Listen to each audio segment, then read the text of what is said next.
2, and 3. Okay, it's now streaming. So I'll hand it over to you. Introduce yourself, talk with us for a few minutes, and then we'll do some Q&A. Great. Well, thank you so much, Jonathan. Really appreciate it. Love being here with all of you tonight. Thank you for your patience while I joined.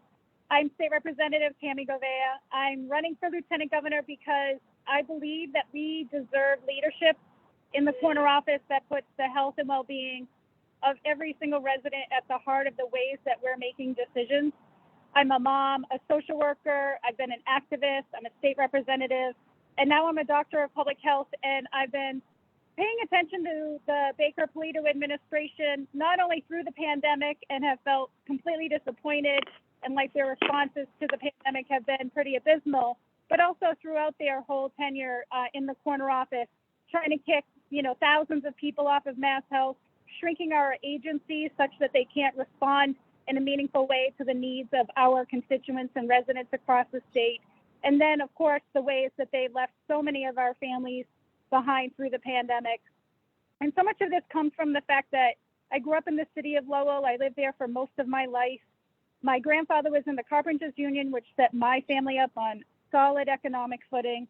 But so many of my residents and my classmates, they weren't nearly as lucky as I was. They didn't have the same privileges and benefits that I had coming from a union family. And that really instilled in me, a deep sense of empathy and a desire to go into public service so that I could try to solve and even prevent some of the problems that I was seeing as a young person. Some of my neighbors didn't have enough didn't have any heat or hot water in the wintertime, experienced medical racism, undiagnosed from diabetes for years. I'm 47, so I was coming of age as a teenager, not only under Reagan, but also in a city that was a resettlement location for Cambodian refugees. And so I saw classmates experience racism and xenophobia, in addition to the trauma that they and their families were trying to navigate through fleeing the Khmer Rouge. And so, as I said, this is what inspired me to want to go into public service. I don't come from a politically connected family or one that has a lot of money or influence. And so I became a public health social worker, and that's what I've been doing for the last 25 years. I started the Lowell Roundtable on Substance Abuse Prevention, got $1 million in funding as part of chairing that coalition, and we addressed a lot of the needs of the city of Lowell in terms of our young people and getting people access to treatment. And then it wasn't long after that I myself became a single mom to my 2 kids. And, many of the struggles that our families have been experiencing for decades and through this pandemic certainly are the similar experiences that I had, feeling a lot of shame and worry about what the next day was going to bring. How am I going to pay my medical bills? How am I going to, pay my rent? Oftentimes I just had $60 in my grocery budget, and sometimes that wasn't enough. So I come into this work as now a state representative from Acton, Concord, Carlisle, and Chelmsford, with a deep sense of empathy and bringing my lived experience and my adjacent experience to the work that I've been doing as a state representative. And I want to take that to the corner office. I want to take that to benefit people all across our state, all across our Commonwealth, people who are experiencing the risk of eviction and food shortages, people who don't have access to appropriate medical care or the substance use treatment or behavioral health treatment and mental health treatment that they need and that they deserve. I'm running because we have to address the climate crisis that is already here. A lot of the legislation that I filed or have supported, and when I first ran for state rep, I ran on the platform of addressing our climate crisis. It's how I got into public health in the first place. And so I'm running to bring a bold vision to the corner office, to be a bridge between the corner office and people all across our state, and to make sure that we are truly putting people at the center and at the heart of the ways that we're making decisions, because so often what we're getting from Baker-Polito is, making it easier for bureaucrats and for government to provide services and not making it easy for people to access those services. So I look forward to working with you and hopefully earning your support between now and next year. But for now, I'm just really looking forward to answering your questions, and I just appreciate the opportunity to speak with you a little bit tonight and get to know you all and what matters to you most in this race and, just for the future of the Commonwealth. So thank you so much. And I will drop information in the chat before I leave so that you have a way to reach out to me. Awesome. Thank you so much. And so do folks have any questions? Feel free either raise your hand, unmute and ask them directly, or drop your questions in the chat.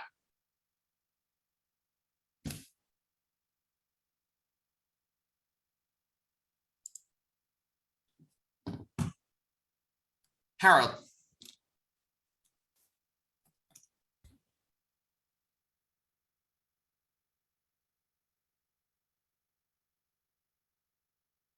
You need to unmute.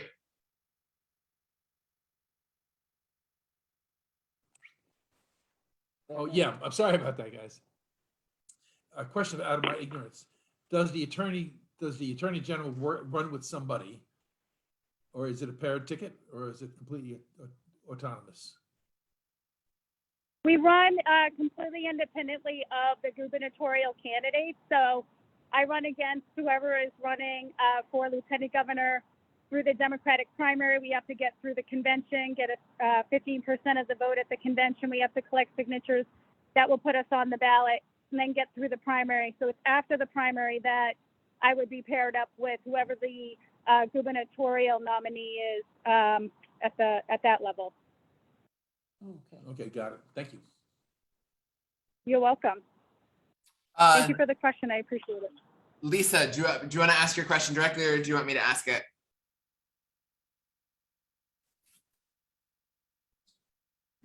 So I'll ask it for I believe the bill that she's referring to, H 225, is the bill about banning the use of aversives in the state. So the bill about the electric shock therapy that's still being used in that one place. I think it's in Canton. Yeah. I supported that bill last session. I was on the committee last session and continue to be on that same committee that the bill will be heard before. And it is something that I think that we should eliminate in the state. I appreciate the question. Thank you. Absolutely.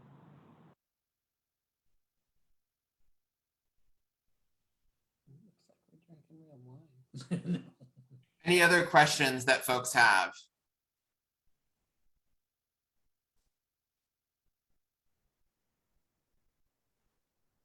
I'll ask one.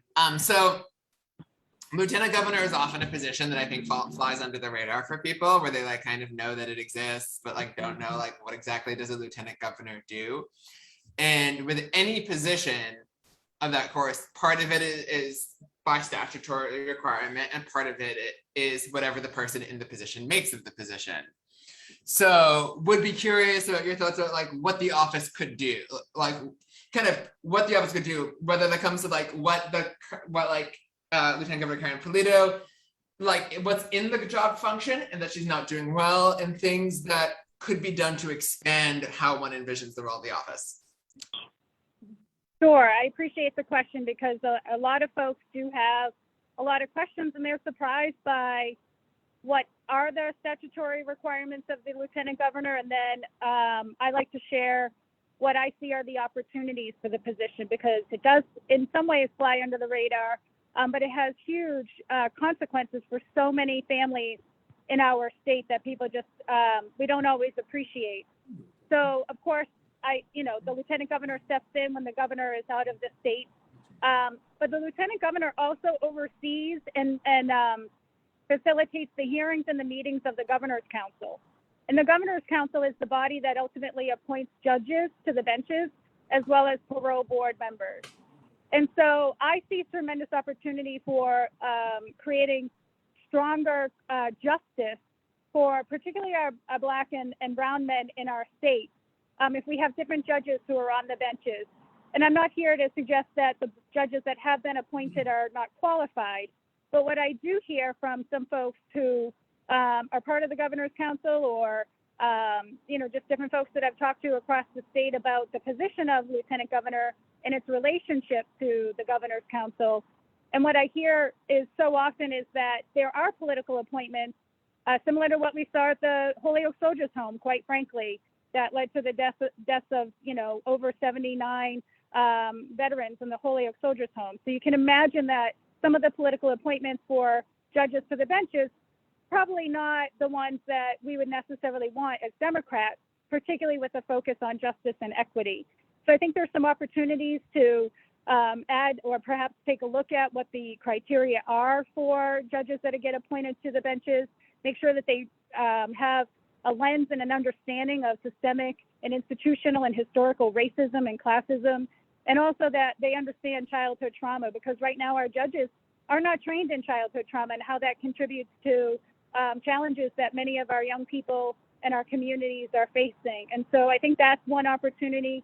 The other place that I see my skill set being of good use, it's why I highlight the fact that I have been an organizer and have brought together diverse communities of people to address problems that we're facing, including, the opioid crisis, but also bringing people together to address transportation in the district that I represent, or bringing people together, to march on Washington I was the founder and the co-lead of the Mass chapter of the Women's March, getting people down to DC to have their voices heard. There's so many opportunities for the Lieutenant Governor to facilitate and lead task forces to address the complex problems that our state is facing right now. The housing crisis, the continuation of the opioid and the emerging crystal meth crisis that we're probably soon going to be facing. Certainly fentanyl is in so many of the drugs and is contributing to pretty much all of the overdose deaths that we're seeing. We know that overdoses are rising among our Black and Latinx men in particular, as well as women. So the crisis is not abating, it's getting worse. And our climate crisis as well, and transportation issues and childcare. So those are things that I would love to lead on and to help facilitate diverse perspectives out of the corner office. What I also see far too often from Baker Polito is that they bring in the same old kind of thinkers, the same old kind of usual suspects. I think it's time that we bring in more people with lived experience, different kinds of experiences all across our state to be part of advisory boards and task forces, because that's where I think some of the gaps are coming from, and we're not putting people at the center when we make decisions. And that's what I mean by that. And so I see opportunities to, do things differently than what we've ever seen before, so that we can really roll up our sleeves and get the job done on behalf of the people of the Commonwealth. So those are the things that I see, and I appreciate the question, Jonathan. Thank you. And then any other questions that folks have?